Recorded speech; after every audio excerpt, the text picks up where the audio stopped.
Hey everybody, have you ever gone into Burger King to get a burger and you can't get a burger? Did you say, oof, there's a shortage of burgers? Or have you ever thought about the teacher who wanted to teach and because they're hearing all this negative about education, they're choosing not to teach? Or am I talking to you, administrator or former teacher who just said, I got enough? Well, you know, it's raining on our children, and it's raining in the fact that we're saying there's no teacher shortage. Well, I want you to consider Noah and the ark. When Noah was told to go and build the ark, it was like years and years in advance, to prepare to save the righteous. Well, I want you to know that if we don't do something, then it's going to be raining on our children. And, for those of you who feel me, I feel your disappointment as well. And I'm saying that, we're not going to accept this, and we're not going to let our children drown. And what we're going to have to do is to learn how to retain our teachers, learn how to recruit our teachers, and we're going to embrace the change. Yeah, it's been a tough 3 years, but we're going to have to embrace this change because this change that came about in the past 3 years. I mean, when you think about it, it's a lot of good that came out of it because there were some things that we were doing in education that just was not good for children. And we can go into on and on and on the things that happened, but you think about our education system was kind of teetering and tottering, and there's some things that we needed to do to replace what was not working.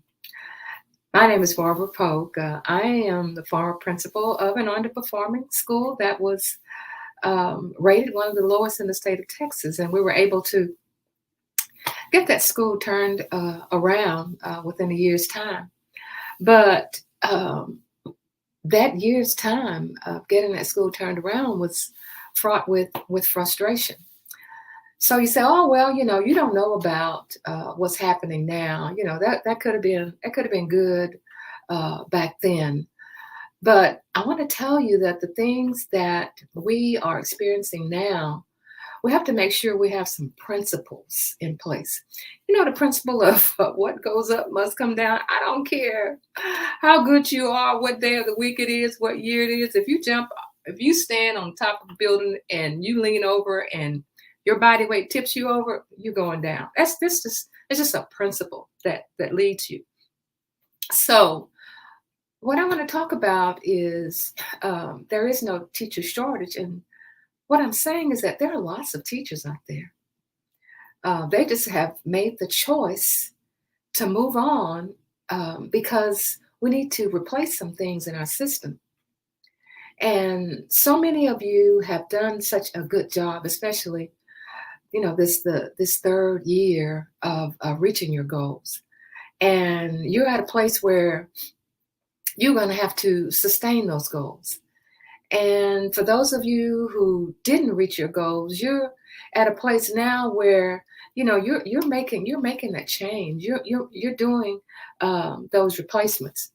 So what I want you to consider is, instead of saying there's a shortage of teachers, let's say, how can we retain teachers?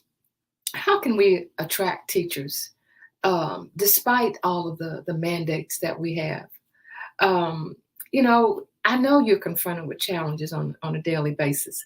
So what, we do here today is going to look at answers and strategies to overcome those barriers that you face so that you can transform your school into a hallelujah success story.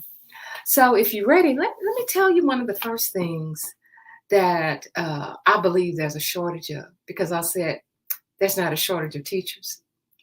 I believe in this replacement thinking that there is a shortage. There's a shortage of multidimensional thinking, the way we meet the needs of the children, the non-traditional ways that we meet children, things that we weren't taught when we went to graduate school. Things like what we found. Let's get rid of ISS. You say, what? Get rid of ISS? Well, that's just an example. So that means that you're going to have to do some multidimensional thinking, some thinking outside of the box, traditionally outside of the box. So what do you do when you get rid of ISS? Well, you have to come up with something else. You have students who are placed in a unit with someone standing over them to get their assignment. It's usually a paraprofessional who doesn't know the content, and the children are in there not getting taught the standards. So do something different, something multidimensional, something where you're not violating the law, something that you know that these students need. And it's not ISS. It has something to do with instruction. It has something to do with where those children are. There are ways and things that you can do besides that old broken system of let's just get rid of them, move them away from us so that we can teach those people who want to learn. Let's look at multidimensional thinking, and the example was let's get rid of ISS. The second thing that I believe is there's a shortage of a winning culture. So you say culture. I hear culture over and over. What is culture? Culture is your environment. Culture is when children walk into the building in the morning and you're a middle schooler or you're a high schooler, teacher or administrator, and you hear good morning. Whether they respond back to you or not, you're establishing a culture. You're establishing an environment where students walk in, teachers walk in every day, knowing this is the way we do things here.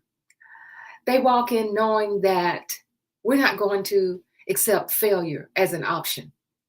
And when you are not accepting failure as an option, that means that you're not accepting failure as an option from students. You're not accepting failure as an option from teachers, and you're certainly not expecting failure from principals. So when you have a winning culture, you are going to celebrate those accomplishments of the students. And I'm not talking about a rah-rah celebration. I'm talking about we worked hard, we accomplished this, let's celebrate this in little chunks. We don't have to wait, 6 weeks. We don't have to wait 3 weeks. We can decide when we're going to celebrate. We can set our time to celebrate as a predetermined space. So that's what we have a shortage of. That's the kind of fixing that we're going to have to do so that we will not continue to hear there's a shortage of teachers. So number one, I said that I believe that we need to do multidimensional and creative ways to do things. I believe that. And that is a way to retain teachers. That is a way to recruit teachers. And the second thing I said that I believe there's a shortage of, and that's a winning culture.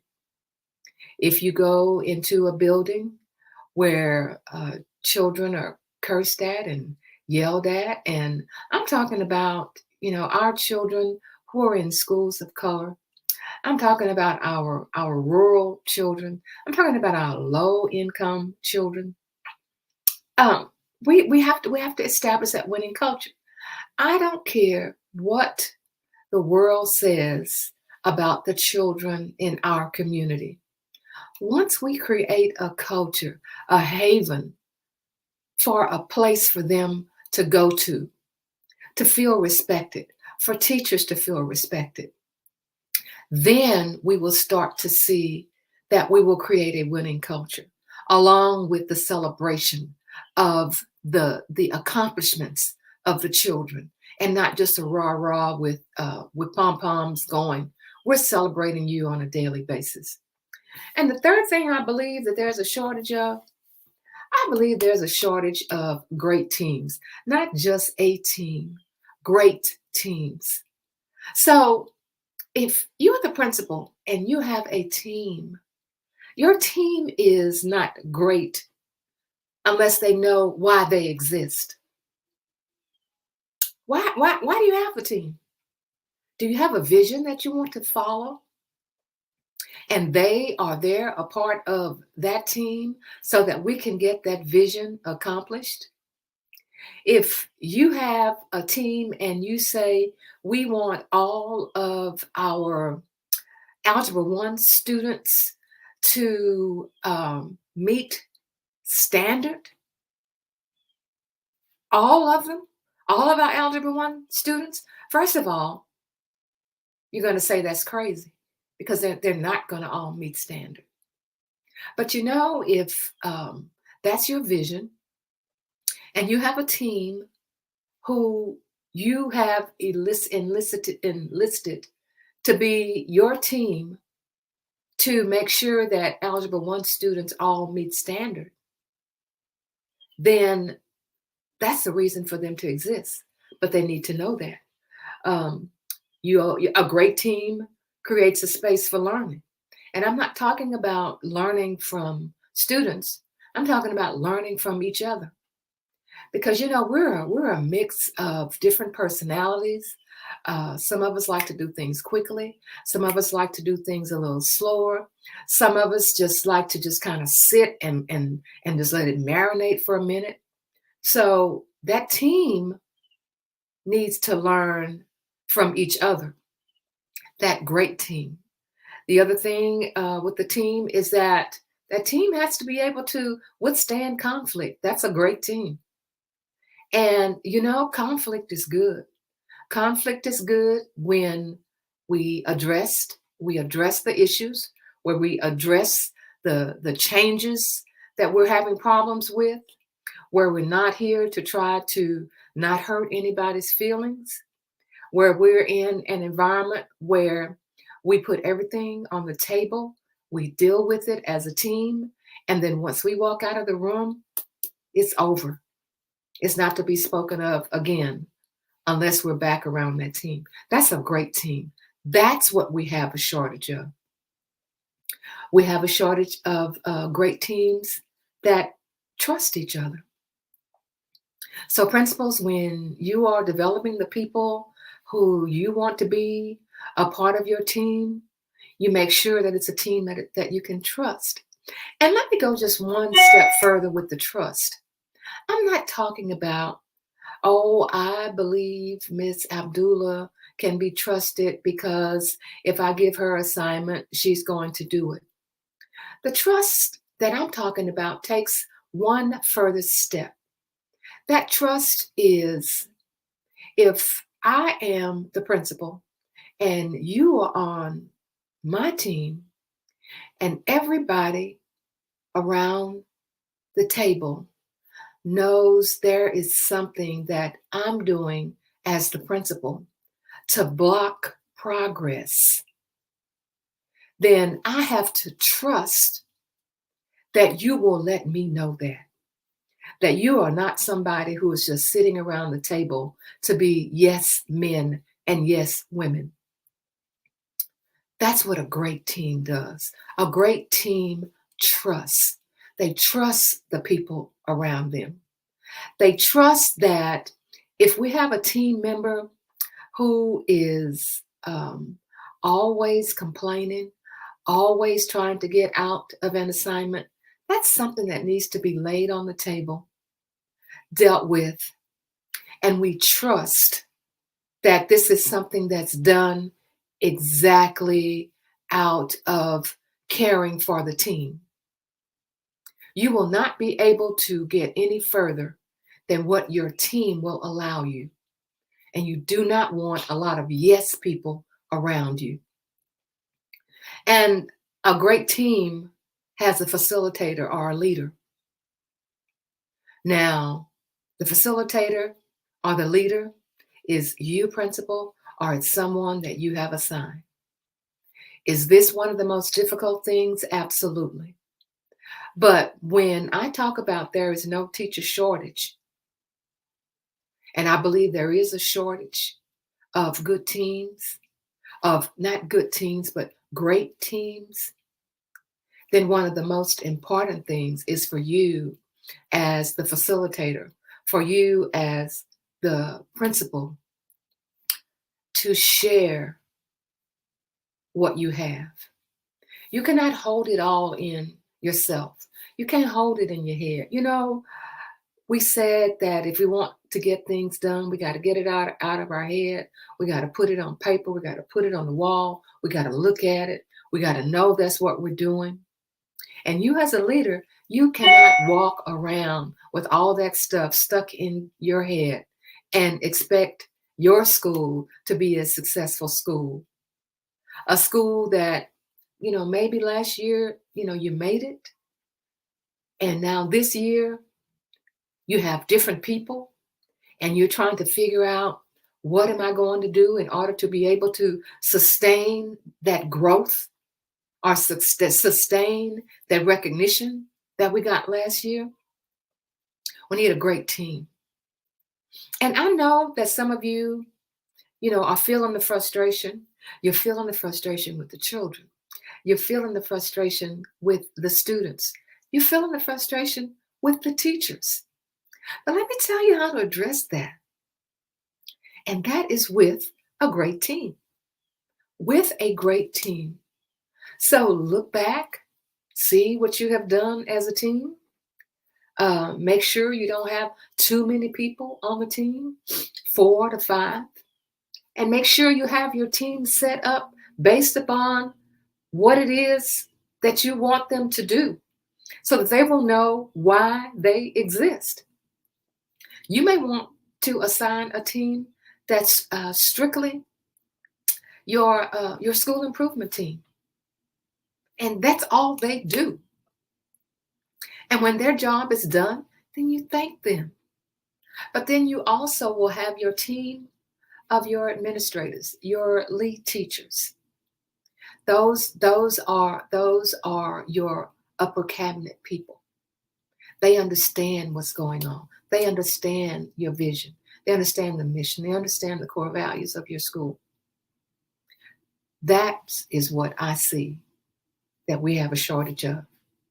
So I said that there is no shortage of teachers, and I say it again. There is no shortage of teachers. We have lots and lots of teachers. But the problem is that we are not retaining our teachers. We are not able to recruit our teachers because we are doing the same old thing, trying to think back what happened in our learning in graduate school. It's not going to fit. So, is there a shortage of teachers? There is no shortage of teachers. There's a shortage of retaining good teachers. And I've just talked to you about the ways that we retain our great teachers and to recruit great teachers. Let me tell you a little short story and then we're going to close.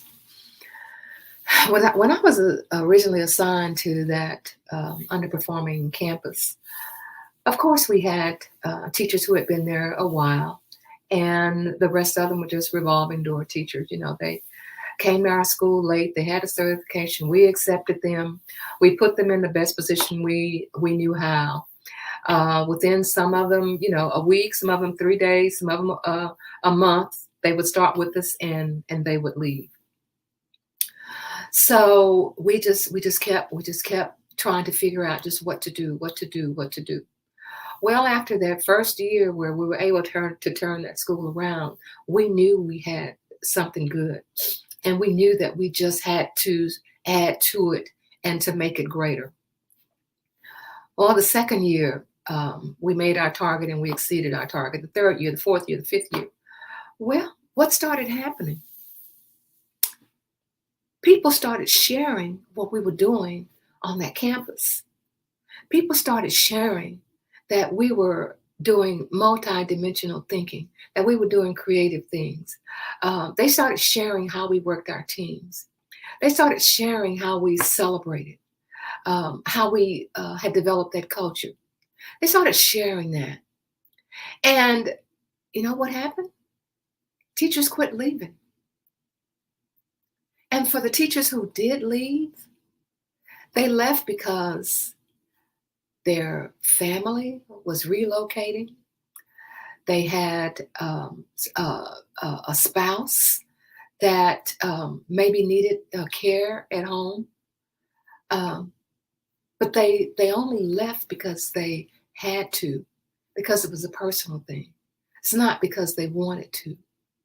And it got to the point where the word got around. Oh, I understand it's going to be an opening over there. Oh, I understand that so and so's husband is transferred and it's going to be an opening over there. So in January, I started receiving emails saying, I understand that you may have an opening. Would you consider interviewing me? I'm at so and so school and I would love to come to your school. I would love to be considered. I've heard about your school. That is what happens when you have different ways of thinking, different ways of getting the job done, having a winning culture, and having a great team. So I know, principals, ultimately the responsibility is on you. It's your responsibility to get directives from central administration that just go opposite to the way you're setting your school up. And you and your team will figure out how to get central administration taken care of, as well as getting your teachers and your students taken care of and respected. I do not believe there is a shortage of teachers. I believe that we're going to have to do some things differently to retain our teachers and to recruit our teachers. So if you want to have more discussions like this, I want you to look at the description. And if you're already not a member of Principals on the Come Up, join Principals on the Come Up. And by the way, we have a free handbook. It's a 10-page handbook on how to sustain your school success, because I know there are those of you out there who have just done a hallelujah success story with your school. And I also know there are those about you who out there who just didn't quite make it, and you're trying to figure out, how can I get this done? So make sure you do those two things. And we'll see you next time on Principals on the Come Up, where we transform schools into hallelujah success stories. See you next time.